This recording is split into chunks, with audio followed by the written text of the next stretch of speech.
Hi, guys, and welcome back to another episode of Biohack-it. And today's guest, I'm so thrilled and excited that I'm able to bring her on. She's somebody I've admired in the space for women's health, menopause, and autoimmunity for a really long time. She's been a trailblazer and really leading the charge when it comes to all these topics. And she gives you information in a way that's so relatable. I recently read her new book, The Autoimmune Cure.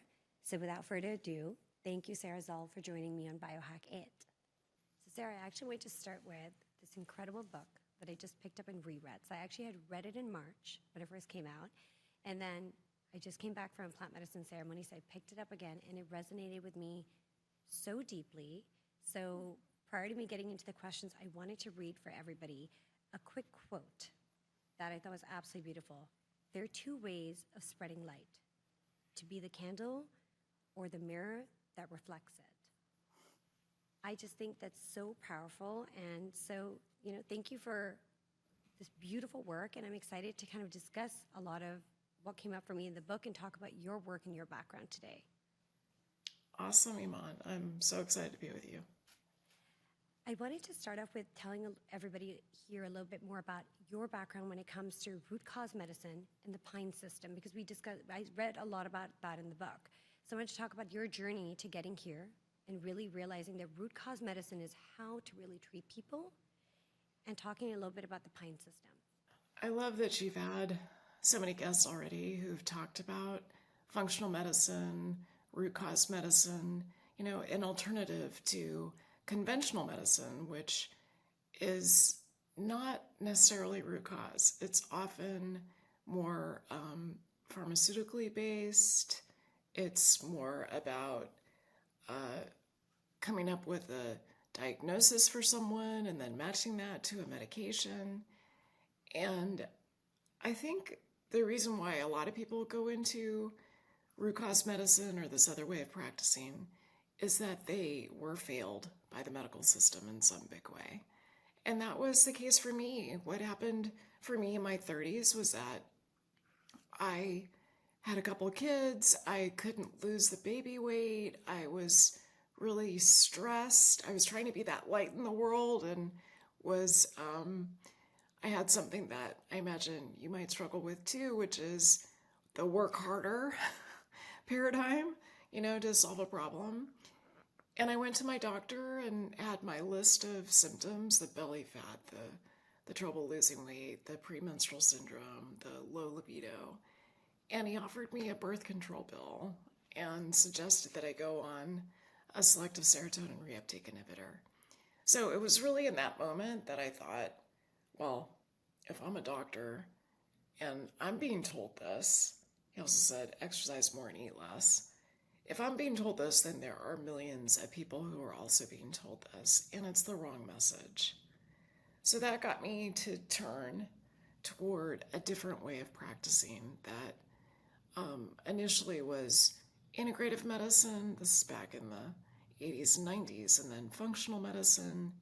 And now I'm the director of precision medicine at Thomas Jefferson, where we do a lot of N-of-1 experiments and really try to optimize choices and use lifestyle medicine to make a big difference in terms of preventing and reversing chronic disease. I think one of the things, based on kind of even what you've just said right now, which is amazing, is when I read this book, you really indicated something is about the emotional body and how trauma is at the root cause a lot of times of autoimmunity. And that's the research that you indicated in the book, and all the countless patients you've seen and their personal stories and the antidotes really kind of set off an alarm bell in my head, because I was like, wow, there are very few doctors looking at it from this lens and bringing in with the science of emotions and how they impact you. It's a missing piece for sure. And you referenced the Pine system. I think the Pine system is a good way to think about this. The body has, it's not a democracy. There's a way that there's a hierarchy in the body, and those of us who've got a really sensitive system and have more stress that we perceive or are managing, often the network that gets disrupted by that is the PINE network. And so PINE stands for P, psychology, I, immune system, N, nervous system, which can be dysregulated somewhat easily, at least in my case and that of my patients. And then E is your endocrine system. So these are the parts of the body, the network, that are most vulnerable to stress and trauma and toxicity. And that's certainly what I found in my own body. And then when I started to discover the PINE network and to think about it in that way, I realized that, you can take it one step further, which is some of us have exquisite vulnerability with one part of the PINE network, some of us with all parts. There's some people who experience toxic stress, maybe in a relationship, and they've got mostly psychological issues. There are other people who have immune issues, and that's my story. And then there are others who have more nervous system dysregulation, low heart rate variability. And then there are people who have more endocrine issues, like problems with cortisol, which we can talk about. And then there are times in our lives, especially as women, like in perimenopause, when you can have problems with all of the above. So that's the way I think about the PINE network. And the emotional body really cuts through all of this because so much emphasis, at least in my training, was on the cognitive. Like, how do you think your way out of a problem? And I realized that top-down approach, kind of the drill sergeant of, here's how we're going to fix you. Here's the 3 nutrients we're going to give you to try to fix your problem. I realized that often falls flat. And we have to have more of a bottom-up approach, which includes the body, includes direct experience, includes the soma, includes the emotional experience. Talking about a little bit more about the PINE network, and you just touched upon the endocrine system and also hormones. When you're treating female patients, let's say, because a lot of our listeners tend to be more female, there's a lot of correlation between your adrenals being shot through trauma, and disrupting your hormones. How are you treating patients? Are you right away saying, hey, we need to treat the trauma first to then go on to the next stage of like calming down your nervous system? Or is it through supplements? Or is it through even giving hormone replacement therapy? How do you approach it? The way I approach it is I start with the history, and as part of the history, there's a deep investigation into a person's values and what they're struggling with the most. So I would say that then maps to the approach. There are some people who come to see me and they've got, maybe an experience of childhood trauma, which they may or may not connect to symptoms that they're having in the moment. And someone like that, I'm not going to say, oh, you've got to go resolve your trauma before we can give you hormone therapy for perimenopause. Someone like that, I'm going to do everything I can to address the root cause of what they're experiencing, and also to get them to feel better as soon as possible. For someone who's, a woman in her 40s who's got hot flashes, night sweats, mood swings, anxiety, we're going to get her feeling better first. So that often begins with hormones. And then as there's more trust and connection and the woman feels more resilience, that's when we often will go to addressing something like trauma. And on average, obviously everybody's unique and their biology is completely unique. But when people are coming to you and you're treating them, and obviously some people are more open to receiving, the information saying, hey, this is how we're going to do it. But some people can be a bit more closed off. On an average, how long is it taking for patients to start feeling better in flow with their bodies? Yeah, it depends on the root cause, but I would say what I find with the patients that I take care of right now is that it takes somewhere around 2 to 6 weeks to really notice a significant difference. And a lot of that is based on the science of what we're addressing, what we're treating. So for someone Perimenopause is a good example because I feel like that's the issue for maybe 80 to 90% of my patients. When you look at estrogen, progesterone, testosterone, cortisol, thyroid, insulin, it takes on average about 6 weeks to get those hormones into a new steady state, a new homeostasis. So that's how long it takes, especially when it comes to estrogen and progesterone and testosterone. Cortisol can change more quickly. So inside of an hour or two, if you've got targeted meditation as an example, or taking a supplement like phosphatidylserine and your cortisol is high, inside of 1 or 2 hours, you could actually feel better. So it depends really on what you're addressing, but I would say, it's not the sort of thing where you have to live in misery for months. People often feel better within a few hours to a few weeks.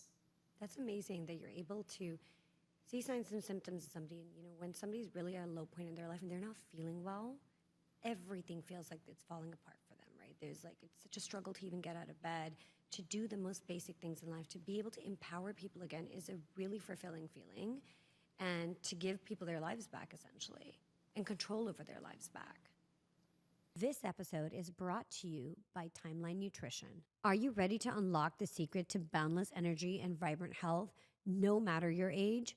Imagine your body as a bustling city with trillions of tiny power plants, your mitochondria working tirelessly to keep you alive and thriving. But here's the catch. These cellular powerhouses are under constant attack from modern life's invisible enemies, toxins, processed food, and polluted air. As we age, our once effective cellular recycling system starts to slow down, leaving us feeling drained. Enter MitoPure, your cellular fountain of youth. This isn't just another supplement.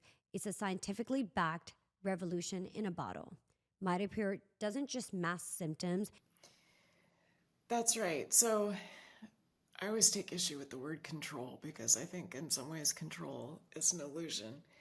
But I think there's, what I realized when I wrote my first book, The Hormone Cure, is that the experience of living with the misery of your hormones being out of balance, or your mitochondria not being functioning the way that they're meant to, and having low energy, the misery of those experiences is so much worse than the small amount of work that it takes to correct them.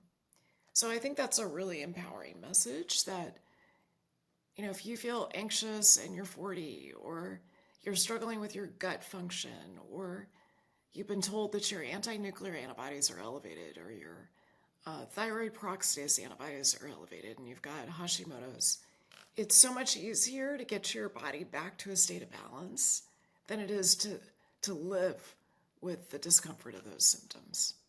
And what are you also seeing as the most common autoimmune diseases right now in people? Is there certain diseases that you're popping up more than usual compared to past decades? Well, definitely. When I went through my training 30 years ago, there were just a few autoimmune diseases that we were seeing. Things like rheumatoid arthritis and lupus and Hashimoto's thyroiditis. And in terms of diseases, Hashimoto's is definitely the most common.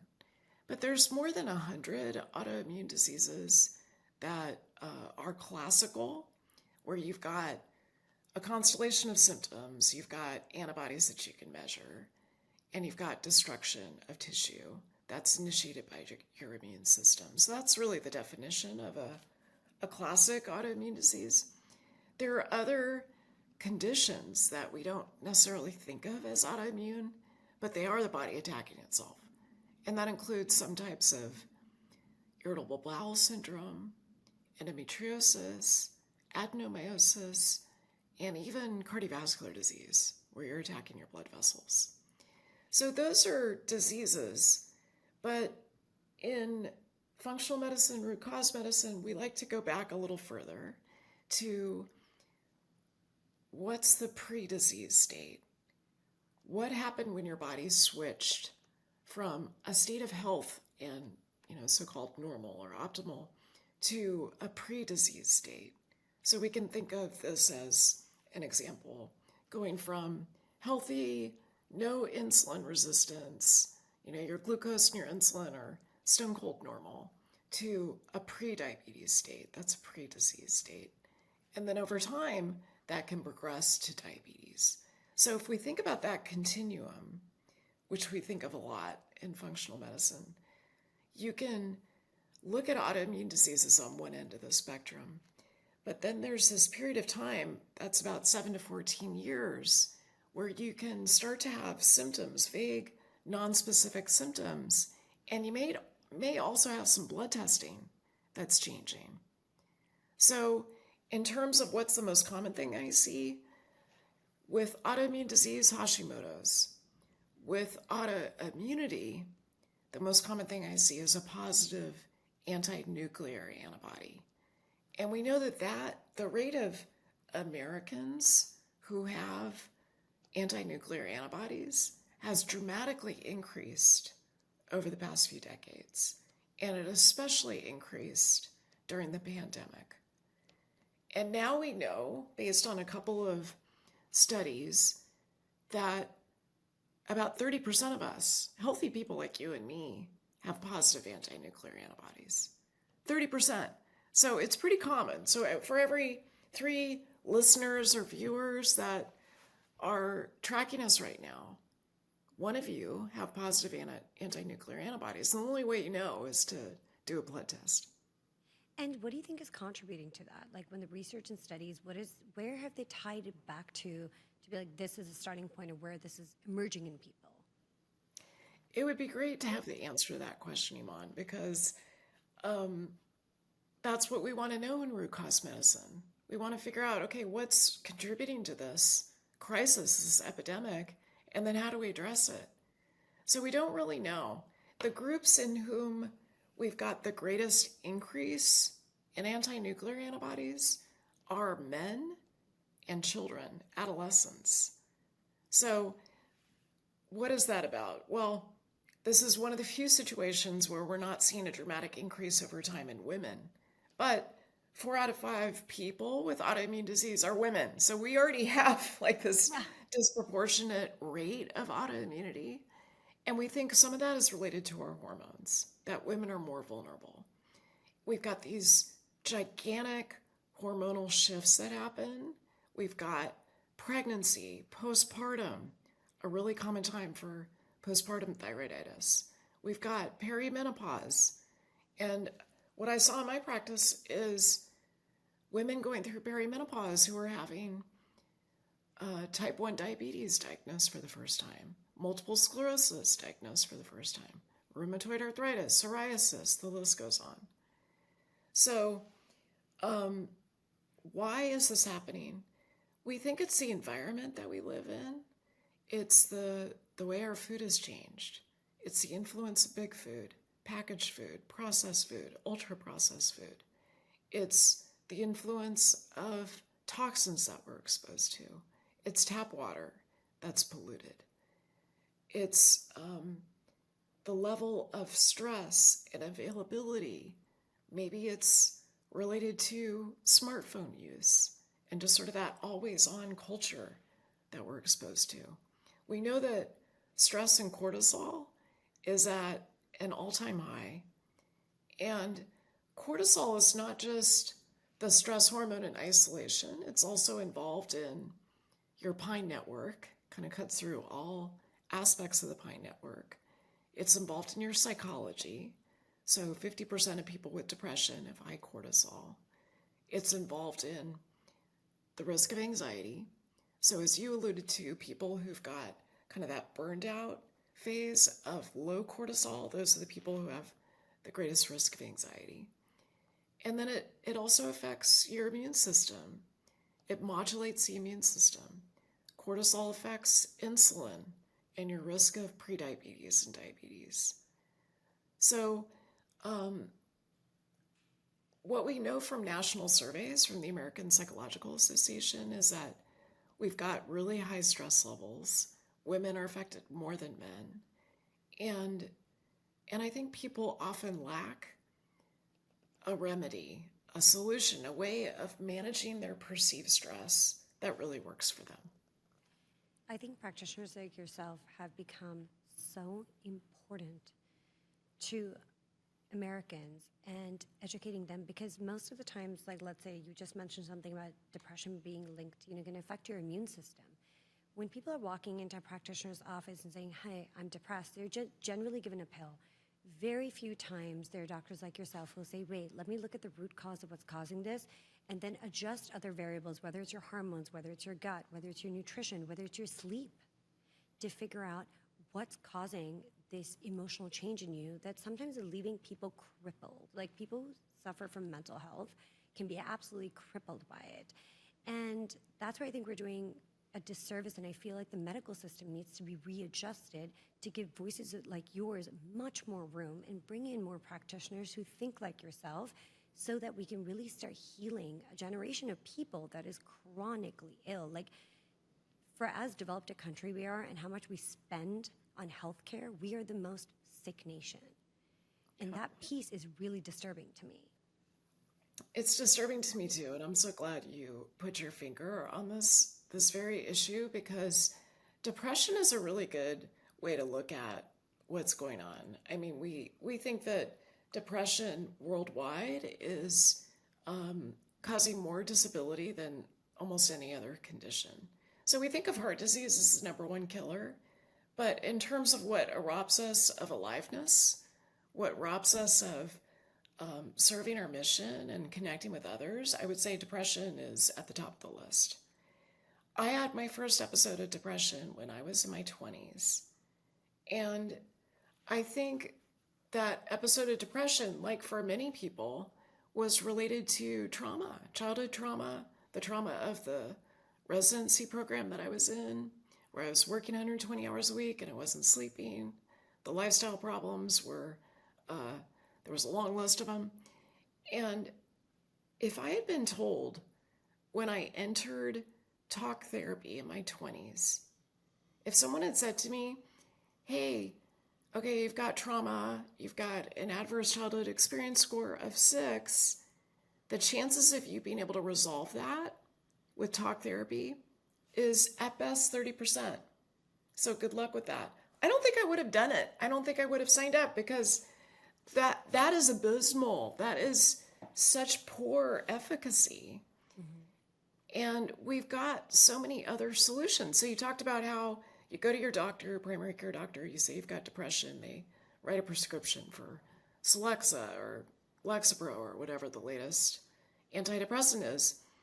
And if that's a woman over 40, her first prescription, her first evaluation should be, are you a candidate for estrogen? Because the female brain starts to change in 80% of us over the age of 40, and the entire system is regulated by estrogen. So it's often not a pill that solves the problem. What we know further is that the immune system gets activated in a lot of people with depression, not 100%, but a lot of them. There's this chronic inflammation that occurs because the immune system is activated. And it's the people with depression who've got the chronic inflammation who do not do as well with talk therapy. They do better with lifestyle approaches, as you alluded to, addressing sleep, working to optimize that, addressing food. I've got a food first philosophy, addressing other contributors to that inflammation. Like, what's going on? Is it that you've got a relationship that's toxic? Do you have, are you not exercising and your body is getting more stiff and inflamed over time? So yes, we've got to have this more holistic and just a broader approach that individualizes the treatment for the person. And we briefly touched upon something which people are probably listening. You're like, what does adverse childhood experiences mean? So in your book, you speak about it so wonderfully, and you'll be shocked. My score was 7, by the way. I know yours was 6, and mine was 7. And everything happens for a reason. I had just come back from a plant medicine retreat when I re-picked up the autoimmune cure, because I read it in March, and I picked it up again. And because came off the tail end of a retreat, this book resonated with me so deeply once again, because it's able to see, like, literally the pages speak out to me, and then you talking about your own experiences, bringing forward your patients. And I was able to relate to so many people in that book, which was really, really touching. So firstly, thank you again so much for this incredible, book that you put out into the world. And I want to tell people about, the ACE score and how they can kind of like figure out their own ACE score. Well, we've got the ACE questionnaire in the book, so the book is a good way to find out what your score is. And this is one of those tests where you want a 0. Like you want, ideally, to grow up in a home before age 18 where you do not have adverse childhood experiences. So thank you for your kind words, Iman. And I am sorry to hear that you have an ACE score of 7, because that's a high load. Yeah. And you alluded to this as well. The way I feel about my ACE score of 6 is that it happened for me. It happened through me. It allowed me to become a messenger and someone who can really relate to other people who have elevated adverse childhood experiences. So what does this thing measure? It's a questionnaire that was developed by the Centers for Disease Control and tested at Kaiser Permanente in the 90s. And they did a really interesting thing where they came up with a list of adverse childhood experiences related to neglect, abuse that's physical, emotional, or sexual, having a parent with a substance use disorder or someone in the house who's got alcohol use disorder or something like that, having someone in the house who goes to jail. It doesn't measure all of the childhood traumas, but it focuses on the most common ones. And so what they found in the study, they looked at middle-aged adults. So they looked at people who were 40 to 65, and they went back and asked, okay, what kind of childhood trauma did you have? What was your ACE score? And they were really surprised. They knew that people who had an ACE score that was above 1 would have a greater risk of things like depression, anxiety, post-traumatic stress disorder. But they were surprised at the number of physical illnesses, the cardiovascular disease, the autoimmune disease, the cancer, a total of about 45 different chronic health diseases associated with childhood trauma. And maybe in the show notes, we can put a link to the quiz that I have on my website that's free so that people can know what their score is, because I want all of my patients, all of my clients that I work with to know the score. Now, you also mentioned going to a plant medicine retreat. And part of what got me so excited about this book was I tested positive for anti-nuclear antibodies, not just a little bit, but really high scores, starting about 7 years ago. And I started to see that in my patients as well, because I test everybody with an autoimmune screen.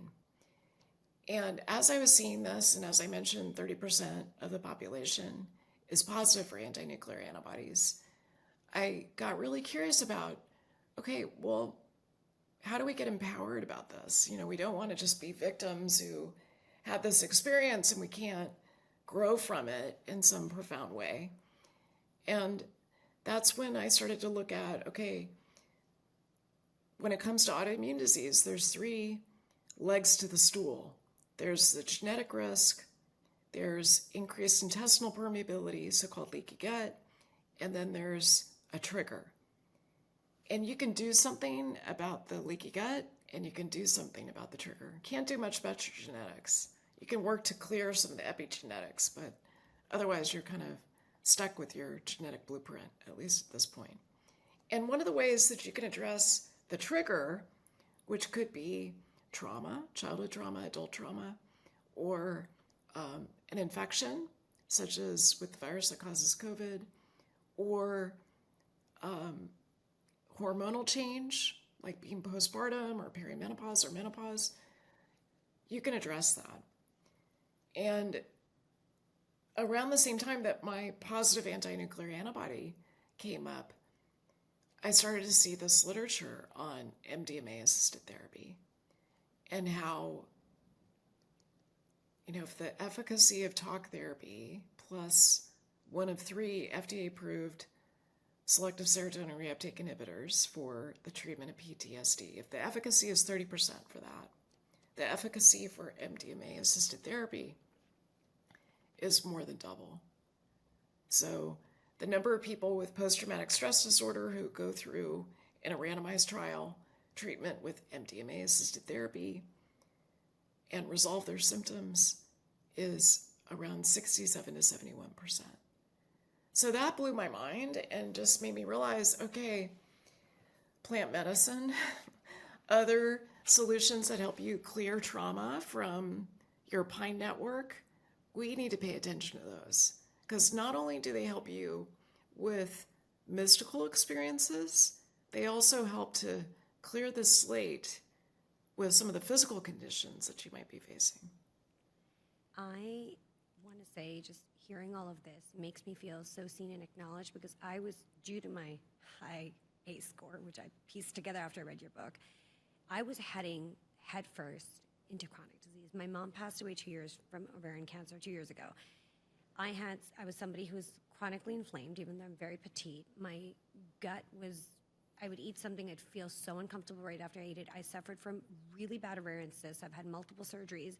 And when I picked up your book and I started reading through it, I was like, oh my God, if I hadn't started doing these journeys and started working through things and clearing things and then discovered functional medicine and started healing my body, I would have been really, really sick by now. Yeah.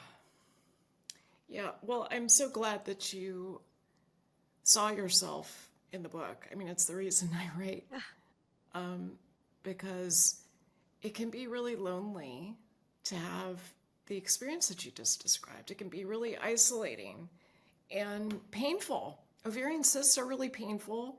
Having a gut reaction to the foods that you're eating can be really painful and uncomfortable and tie you to a bathroom. And what my greatest hope is to connect with others and to help people like you, Iman, realize that you're not alone and that you're not stuck with this experience that you had. You're not stuck with the ACE score of 7. You're not stuck with a gut that maybe was functioning the way it was a couple of years ago. There are ways that you can have post-traumatic growth, and also your body can hugely benefit from that and even lead the way. And some of the other things that you mentioned, for anybody listening, you're like, where other emotionally am I showing up? The overscheduling, the boundary issue, the relationship conflicts that you mentioned, it was like check, check, check. And until I started regulating my body through a lot of the modalities you describe in your book and seeing a functional practitioner, I was definitely doing all of those things and not even recognizing it, because it's programming, right? Your mind is so deeply programmed to just go, go, go, like kind of push out your feelings and what you kind of experienced or whatever trauma you've been through, that you forget that this is not normal. This is a very unregulated person running around. You know me, I'm always on the hunt for ways to level up my health game. And let me tell you, I've learned that when it comes to overall wellness, all roads lead to the gut.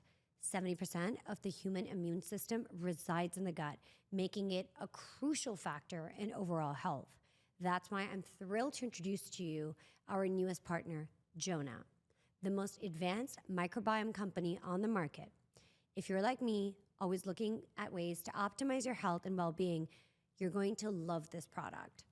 Jonah isn't just another health app. It's a cutting-edge AI platform that analyzes your microbiome to unlock your body's full potential. Imagine having a personal health detective that dives deep into your gut to uncover the root cause of your symptoms. That's Jonah for you. They use state-of-the-art technology to get a comprehensive picture of your gut health. This isn't science fiction. It's a personalized model of your biology that helps predict how different factors affect your health. Personalized nutrition recommendations. Based on your unique microbiome profile, Jonah provides tailored dietary advice to optimize your health and enhance longevity. Whether you're aiming to boost your energy, improve your digestion, or simply feel your absolute best, Jonah is your new secret weapon. It's like having a team of microbiome scientists in your pocket. Yeah, there's a figure in the book that I think you're referencing here, and it was I feel like I read some of the big trauma books by psychiatrists, like The Body Keeps the Score by Bessel van der Kolk. And when I looked at some of the books on trauma, people I adore and admire, Paul Conti's book, or I forget the name of the guy that wrote the book with Oprah, I felt like there was such an emphasis on the psychology and also such a focus on people with post-traumatic stress disorder. And they deserve that focus. But I don't have PTSD. I don't take care of people with post-traumatic stress disorder. I have what I would call partial PTSD. And it shows up, for me, the way that I got the love and attention that I wanted as a kid was to perform and to overachieve. And I think that's the story for so many of us that lead to being hyper independent. And whenever we face a challenge, we work harder to solve it. And unfortunately, that can backfire over time. It works really well when you're building your career. It doesn't work as well if you have kids. It doesn't work as well long-term in a marriage. And it certainly doesn't work as well when it comes to your Pine network. So, for women especially, I think we need a different strategy. We need to first recognize when we're dysregulated. And you just did a beautiful job describing some of the things that you were experiencing, like the overscheduling. And, for me, it was a near chronic state of overwhelm and feeling like I never catch up. And then I would go on some elaborate vacation just to try to recover from burnout. And that is no way to live. That is not the right way to live. So we want to recognize the dysregulation earlier. And it's not just nervous system dysregulation. It's broader than that. It's immune system dysregulation. It's hormone system dysregulation. It's psychological dysregulation as well as nervous system. And then we want to figure out and solve for, okay, what's going to be the kindest solution? What's going to be the thing that works for me? Because what works for me may not work for you.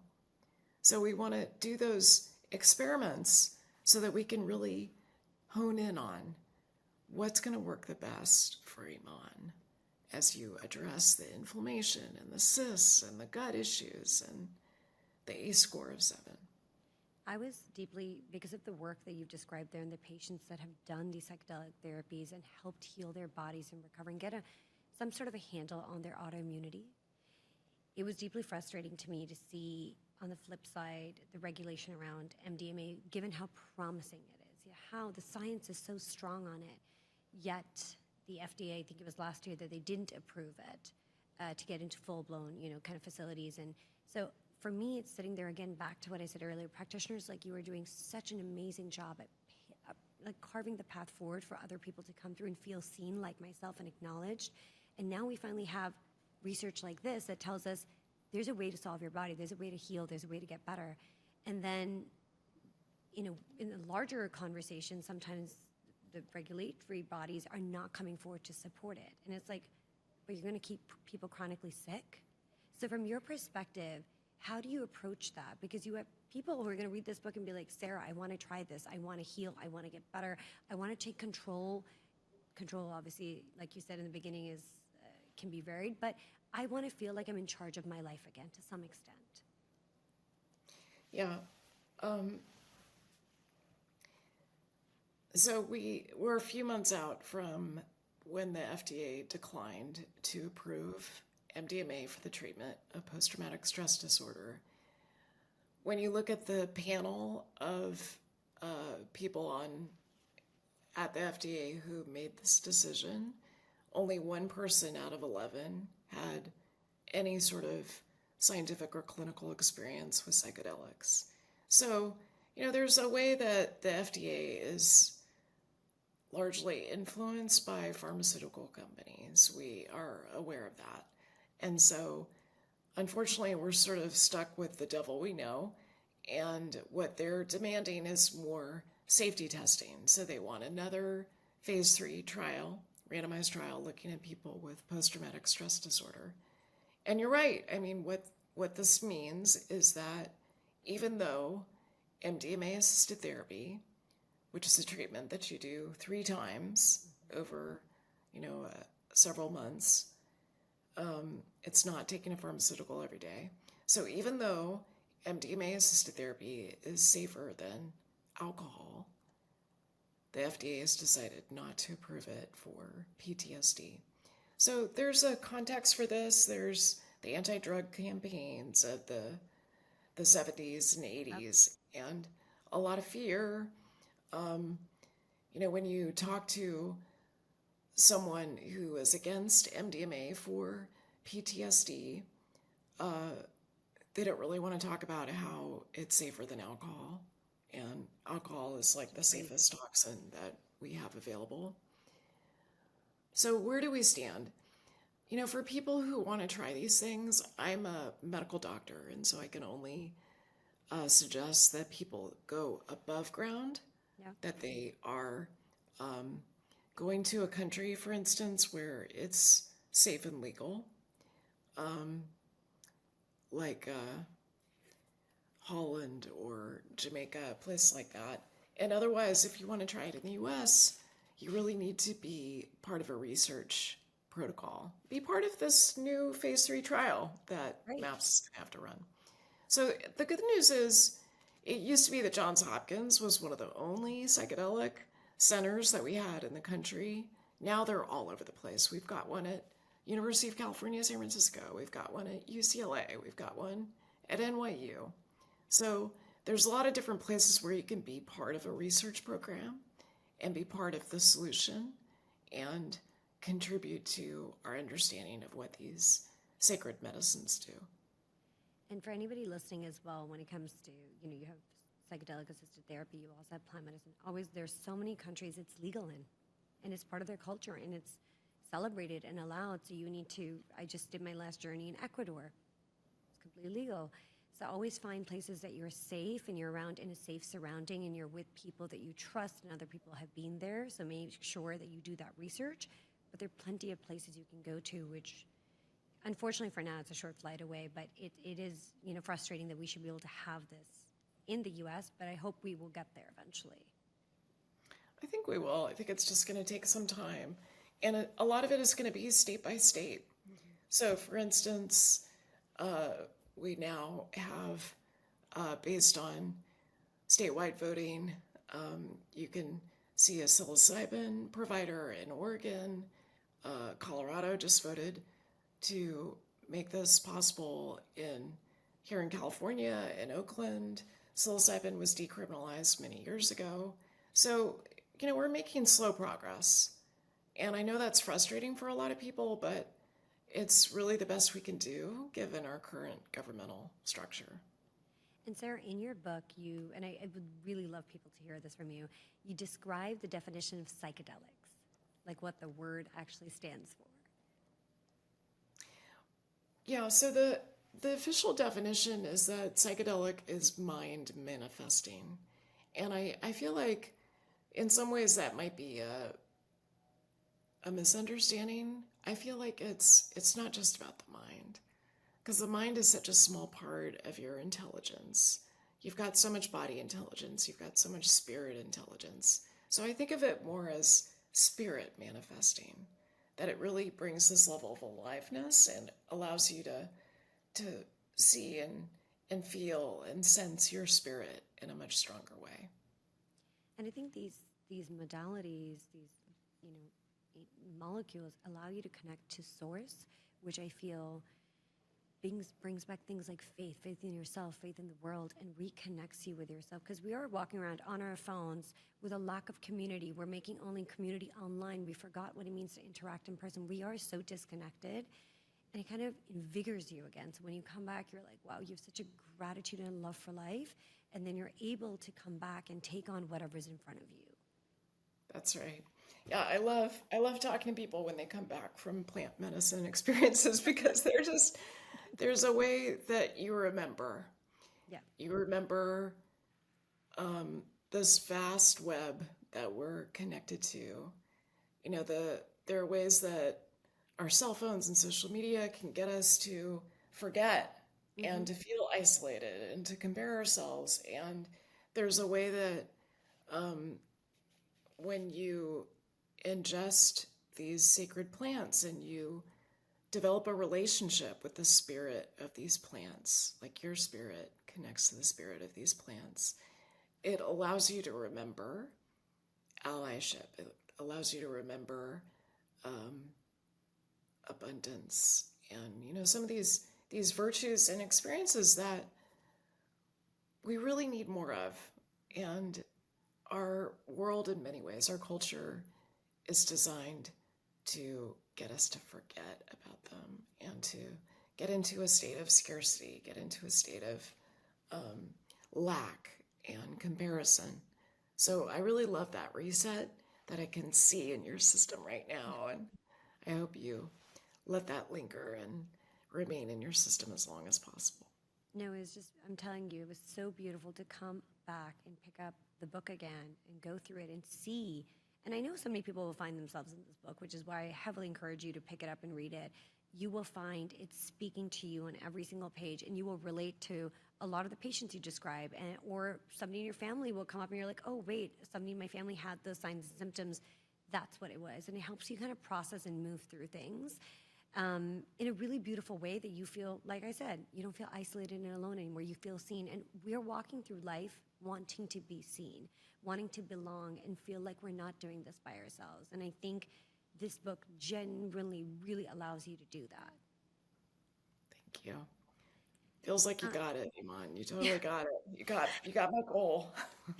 I wanted to talk a little bit about, you've done so much incredible research, and also you've written about menopause a lot, and you talk a lot about perimenopause also on your platform, on your page, a lot of the literature that you put out there.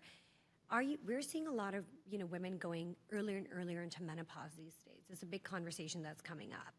And I wanted to ask you from your medical kind of lens, why is that? Is that because of toxins? Is it because something else going on? Are we just walking around so unregulated with trauma, and 2020 just kind of pushed us further into it? Like, what is it that women are going into menopause and perimenopause sooner?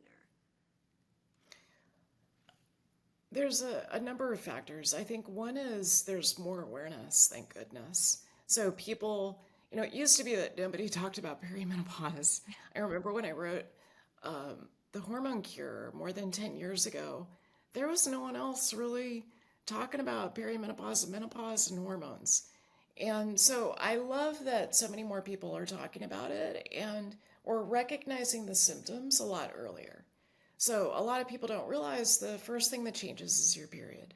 So often your period gets closer together. And if you're paying enough attention, that can happen in your 30s. So some of it is awareness. Some of it is the environment that we live in. So there are certain toxins that we know are associated with having earlier menopause by, around 2 to 3 years. There's autoimmune conditions that can lead to early premature menopause. And we've got this epidemic and rise of autoimmunity overall in our world, in our country. So there's a lot of different factors that are conspiring to us seeing perimenopause and menopause sooner. And I would say out of all of those, I like the awareness. I want people to have more awareness. And I was reading some studies recently. I mean, we know that somewhere around 75 to 80% of women who are having perimenopausal, menopausal symptoms can't get the treatment they need. Their doctors just aren't educated, or, doctors say they're not, they don't feel like they're equipped to be able to talk about perimenopause, menopause. And I love hearing how women who are younger than me, so women in their 30s and 40s, are now saying This idea that my doctor's going to tell me that I'm just getting older and isn't going to offer me any solutions. No, no, we're not going to stand for that. Like, Right. I love to hear that. That makes me super happy. We need a revolution, and the We do. revolution is starting. You know what's crazy is just this morning. So I'm 41 now. I'm going to be 42 next year. I'm in perimenopause. Basically, kind of entered that kind of phase of my life, right? Just this morning, Sarah, I was on the phone with an OBGYN who specializes in fibroid removal because I got diagnosed with a fibroid in Colombia. Amazing guy. And I was like, listen, I'm going into kind of perimenopause. I know. He's like, no, you're too young for that. And I'm like, no. Perimenopause can start at 33, 34, 35 onwards. And I was like, it was shocking to me. I'm very fortunate that, I have people like you I follow and a lot of incredible practitioners. I know the space. But the average woman's going to sit there and be like, well, I thought I was going to perimenopause, but you're saying that's not true. And I just kind of brushed it off. But that's where doctors also need to educate themselves, especially male doctors, on women's bodies. They do. And, there's some exceptions. There's some men who are Yeah. really knowledgeable. But for the most part, if you have a female body and you're taking care of other women, it's completely different. I mean, this idea that you're 41 and you've got one or more fibroids, perimenopause is when fibroids become a real problem because the first half of perimenopause is often estrogen levels that are fluctuating wildly and progesterone is lower, and that makes fibroids grow. And so as that's happening, you want to be able to address it. Like, there's ways that you can modulate your estrogen levels so that they're not becoming dominant and making fibroids grow. There's supplements you can take like Slow Flow if you have a heavy period.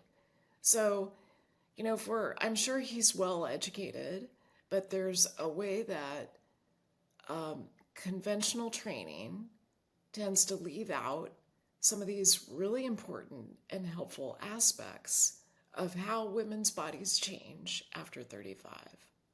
So it sounds like he had more of the old school Yeah. approach, which I received too, but I realized it wasn't enough. And so, if you search the literature and you write books about these things, then you become more educated. But if you don't do it, you're like the doctor in Colombia who says, oh no, you're too young. That's not what this is. It's almost like the standard of care approach they take, right? They like categorize you and they're like, age this, age this, age this, but they're not playing into account trauma. They're not playing into account, environmental toxins in your body, how loaded you are with toxins, what else is going on in your life. They don't play attention to that. And they're just treating you almost like a statistic. Like, this person came in, this is the age, this is how old they are, this is the signs and symptoms. Okay, it's just this. Versus looking at you as an individual and addressing it that way. That's right. And, so I would call that imprecision medicine. It's the idea that, okay, your LDL is a little bit elevated, so we're going to start you on a statin. What we know is that you have to treat about 25 to 50 people to have one person benefit from that statin. So if you have a fibroid, I had a hysterectomy because I had so many fibroids and I probably waited too long to finally have surgery for them. But what we did for my fibroids was, they wanted to give me a birth control pill. They wanted to give me progesterone. They wanted to do an ablation. And none of those things worked for me because you've got to individualize. You've got to figure out, okay, what's going to be the thing that's really effective for you, Iman.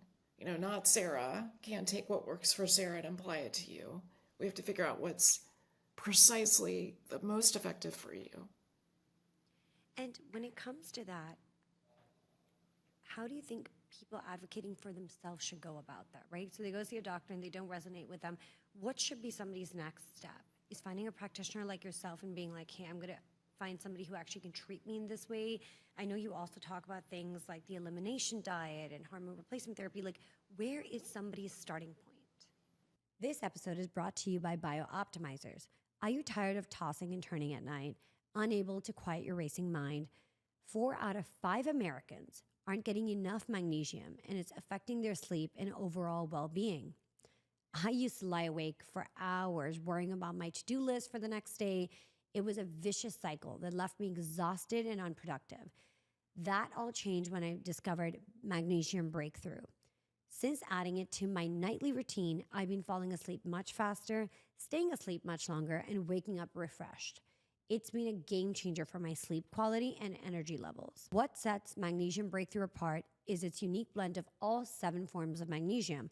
Unlike other supplements that offer just 1 or 2 types, this comprehensive formula supports everything from stress management to muscle recovery. Experience the power of optimal magnesium levels for yourself. Go to biooptimizers.com/biohack-it and use promo code Biohack-it to save 10% on your first order. Subscribe for even bigger discounts and free gifts, ensuring your monthly supply is always guaranteed. Don't let sleepless nights hold you back. Try Magnesium Breakthrough today. The starting point is with your own doctor, and if you feel like the doctor isn't listening to you or isn't collaborative or isn't educated in some of these ways that we're talking about, you may have to augment. And it's not necessarily that you have to go to a functional medicine doctor. You just want to find someone who's collaborative and open. And, I remember I was working at a health maintenance organization in my 30s, and I had patients who would come to see me and they would bring me books on natural hormone balance. Like I had one patient who brought me Uzi Rice's book. This is back in the 90s and early 2000s. And I was open. So I started reading these books and I was like, wow, this is stuff I never learned about when I went through my training. Let me go look at the literature and see if this is true. And indeed it was. So there's about 25 years of literature that most doctors are not paying attention to. And you want to find the doctors who are paying attention to that. And the good news is, it's not just doctors. There's nurse practitioners, physician's assistants, nutritionists, coaches who are educated about this root cause approach and a more functional, personalized, precision way of taking care of people. So if you're not satisfied, I've got a primary care doctor who is conventional, and I keep her mostly for, prescribing Paxlovid if I need it. But I'm not going to her with my more subtle symptoms that I'm noticing. I've got other clinicians that do that. So I would say kind of look for your conventional doctor. If they're not collaborative, try to add other people to your team so that you end up with a board of directors and you can really get the care that you need. That's a really good way to look at it, is build your team as you're going through perimenopause and menopause, and then you have different people to go to for different things that can support you on your journey, because not one person can be the expert on everything. That's right. I was going to ask you about testosterone. I was going to ask you about, a lot of times women start showing signs of perimenopause and hormone levels can kind of fluctuate and stuff. They don't really sometimes look at the adrenals and say, are you having adrenal fatigue? What's going on with your adrenal system? Sometimes people right away are like, oh, here's some testosterone for you, and because testosterone levels drop. What is your take on it? Should women be looking towards testosterone? Obviously, it's case by case, but on average, is that really a good starting point? Because women are having muscle loss, and then, you want to gain more muscle mass as you age as well. So I wanted to ask you about that. Yeah, I approach testosterone in women a bit differently than that. There are some clinicians and doctors who will take somebody with low testosterone and just start them on a cream or some other treatment, pellets. And I'm not a big fan of that approach. I think it's more of a sledgehammer approach. So what I tend to do, and what I wrote about in The Hormone Cure, is that you want to look at the root cause. So for some people women with low testosterone, it's because their cortisol is too high. It's because they're inflamed. And we want to try to adjust the way the body produces testosterone first. So if there's something that's getting in the way of your production of testosterone, maybe you're on a birth control pill and it lowered your free testosterone, even though you stopped the pill a year ago. There are situations like that where you want to try to get your body to make more testosterone first. Now, for women who've got low testosterone, they're in the lower half of the normal range with total testosterone and free testosterone, then once we address some of the lifestyle factors and they're not making sufficient testosterone, that's when I'll start typically transdermal testosterone, either a gel or a cream. And we don't want to go super physiologic. We don't want to go to the PCOS range of testosterone. We want to keep it in the top half of the normal range. So that's what I'm aiming for when I'm prescribing it for people. And it's pretty rare that I see a woman who just needs testosterone. More often, she's getting into perimenopause and needs progesterone plus some testosterone, or she needs progesterone and DHEA, which is an important immunomodulator, and goes on to produce testosterone so that your body's making more testosterone. Or if I have a woman with decreased libido and she's got low estrogen, progesterone, and testosterone,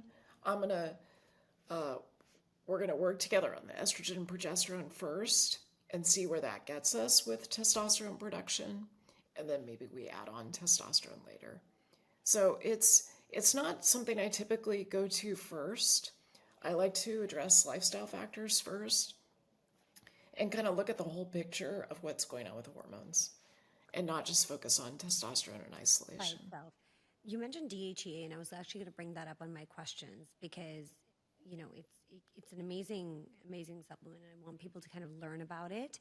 And I also have a question around I'm going through fertility treatments right now personally, and some of the fertility doctors didn't necessarily have that much roundup about it. And they're like, listen, too much testosterone can affect your fertility. So I want to hear a little bit about DHEA from you. Yeah, DHEA is one of those hormones of vitality. It's also a really important precursor hormone. So most people have seen what's called the sex steroid pathway. It's the biochemistry of how your body makes sex hormones, estrogen, progesterone, testosterone, DHEA.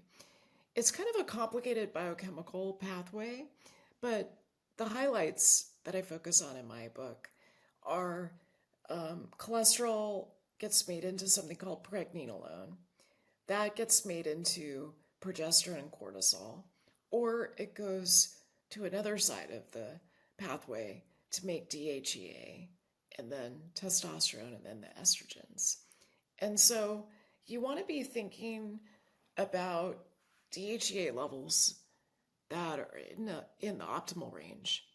What I see, again, with people who have pre-autoimmunity or autoimmune disease, is they often have really low DHEA levels. So typically less than 100. And that's a situation where I typically will prescribe DHEA. You can modulate DHEA a little bit with lifestyle factors, but for the most part, once you are not making enough of it, it's hard to modulate. Typically, you need to supplement. And it's one of the hormones that's over the counter. Yeah. I'm not sure why it's over the counter because almost, yeah, I called it a supplement. no, it is a supplement. It's a supplement that's over the counter. So it's not regulated by the FDA. It's you can pick it up at Whole Foods or Amazon. And the problem there is that men tend to make a lot more than women, and you don't want to go to Whole Foods and pick up the 25 or 50 milligram dose. You want to start typically with 2 milligrams or 5 milligrams and then build up to like 10 milligrams as a woman. Thank you for that, because I've always wondered about it, and I was like, hey, people recommend it. Some people are like, listen, you should be careful how you start it.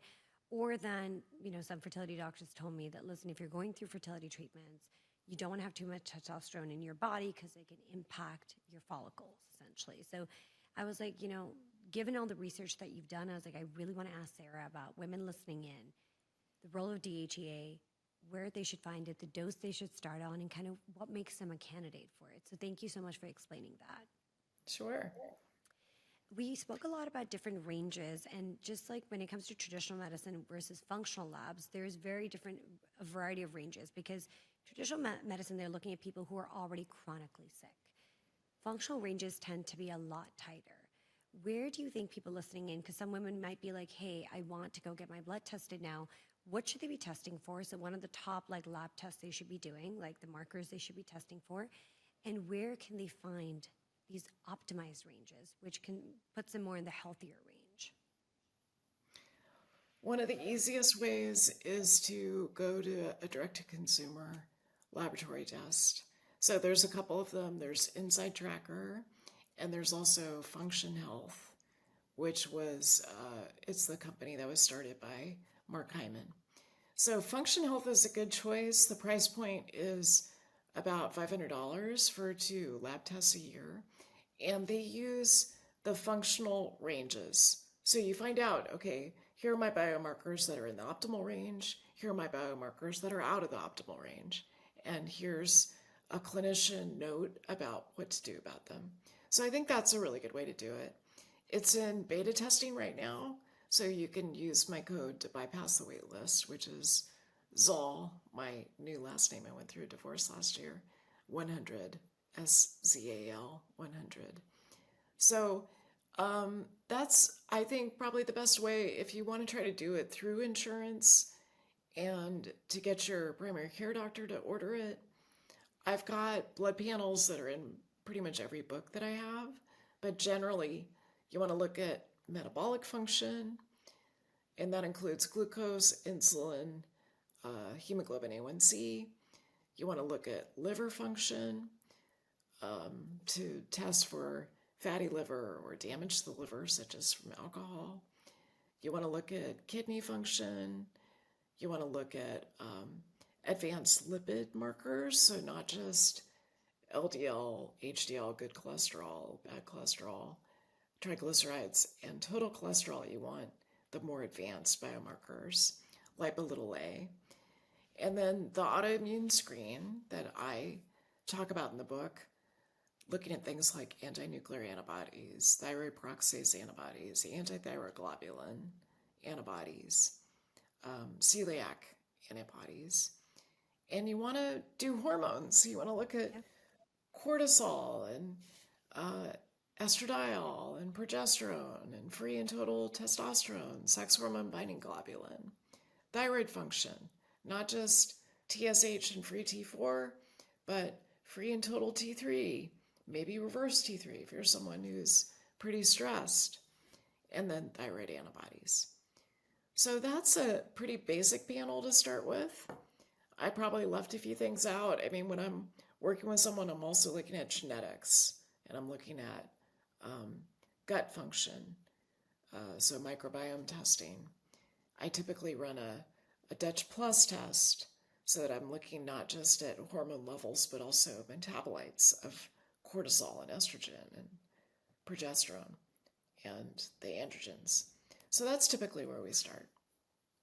The Dutch test is amazing. I've done it, and thank you for sharing that, because I've shared on my social media platform about doing the Dutch test and how informative it can be, but you need to be working with a practitioner like yourself. Guys, if you're listening, they don't just give it out to consumers. It's a test that is a little bit complicated to read, so you definitely want a practitioner in your corner walking you through it, telling you what you're metabolizing or not, and next steps forward. So for anybody listening into that. Sara, as we get kind of towards the end of the podcast, one of the things I really kind of wanted to highlight, because you talk about it a lot, is the importance of sleep and HRV. And when it comes to autoimmunity, things like diet and sleep can really have adverse reactions on your health. So I wanted to kind of cover that, because I know you covered, when it comes to the elimination diet, you talked about it in your book as well. So I definitely want everybody listening to touch upon that a little bit, to learn about how those two really big things can affect your overall health. Well, I think food is probably the most fundamental influence on health. And,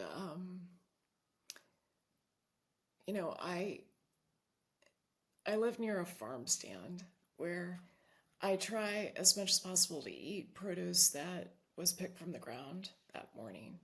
And not everybody can do that, but you can go to farmers markets, you can get, um, community sponsored agriculture boxes delivered. I think the place to spend your money is really on getting the highest quality food that you can get. It's critical for your mitochondria, the powerhouses inside of your cells. So many of us are underpowered and fatigued, and you especially need it if you're trying to get pregnant, if you're going through a fertility journey. Um, the whole process of pregnancy requires mitochondria that work really well for you. And the way that we power them is with the best fuel possible. And I also wear a continuous glucose monitor. I do that for my patients as well because it's such an important part of personalizing a food plan that works for you. So, an elimination diet is one of the ways that you address autoimmunity. It's also a good way to just look for food reactions. I typically recommend that you do it for 3 weeks, and the foods that you give up are listed in the book, but they include gluten and dairy and nightshades and corn, grains, things that tend to trigger an inflammatory reaction in most of us. And that alone has been shown to help reduce leaky gut. So it's a way of addressing leaky gut. And then you talked about sleep. I think sleep is as close to a panacea as we have. If you're not sleeping well, there's a much greater chance that you're going to fall down a hormonal flight of stairs. So really putting your attention into sleep is critical. A lot of people hear that and they're like, yeah, I'm doing what I can. But I think this is where you want a wearable. So I use the Oura. I've used Whoop in the past and Garmin. I would say any sort of wearable is a good idea because then it can set you up to do experiments. Maybe you start taking magnesium, 200 to 400 milligrams before bed. See if that helps to raise your HRV as it does in other people. I also use 8 Sleep. I'm not paid by 8 Sleep, but I have one as well. I love the. you have one too. So what Yeah. have you noticed since you started using 8 Sleep? I definitely, but I wear my Aura ring at night and I have the 8 Sleep. When I regulate the temperature, it can really affect positively my HRV. It Yeah. really, and my deep sleep state kind of varies as well. So, getting deep sleep and getting kind of like REM sleep kind of goes up as well. So it's all about that temperature gauging. And I will say I'm going more into perimenopause now at 41. So I am sensitive to temperature at night. Yeah, I love it. I love that you can, share a bed with someone and you can have completely different temperatures because I share a bed with someone who likes things a lot hotter and Yeah. temperature wise. Yeah. And so I like things cold because I'm in perimenopause. Mhm. And what I love about 8 Sleep is that it uses your pattern over time to figure out how to optimize and how to increase your deep sleep and increase your REM and increase your heart rate variability.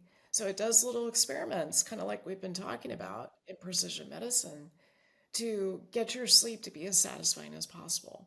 So my sleep has really improved with 8 Sleep. And I love the Aura. I love their commitment to women's health. It gives me so much information, but it puts the experiments on me, right? It doesn't do the experiments for me while I'm sleeping. So any app like 8 Sleep that does the experiments for me and then, ends up with a better result in the Bring morning it on. report I get, I am all in. Yeah. Yes, take my Please money. just do it. Yes. It's amazing. I have to say, I've enjoyed talking. I've admired you for so long, like so long, and I've been seeing you as a leading authority when it comes to women's health, menopause, autoimmunity, and how you really break down really complex medical topics and make it easier for the consumers who we're not MDs, right, to process the information and have really key takeaways that we can go apply it to our life. And I think, Sarah, that's a really big gift to have. And it's such beautiful work that you're doing, and the books that you publish and the way you communicate is so important and so authentic that I know so many women and men connect to you. So thank you for being such a light in this world. Thank you so much, Iman. And I appreciate you interacting with the autoimmune cure so carefully and reading it so closely. And thank you for all the important work you do in the world with Biohack-it and with your social to spread the word and help us become healthier and create a healthier world. Thank you again for your time today. My pleasure.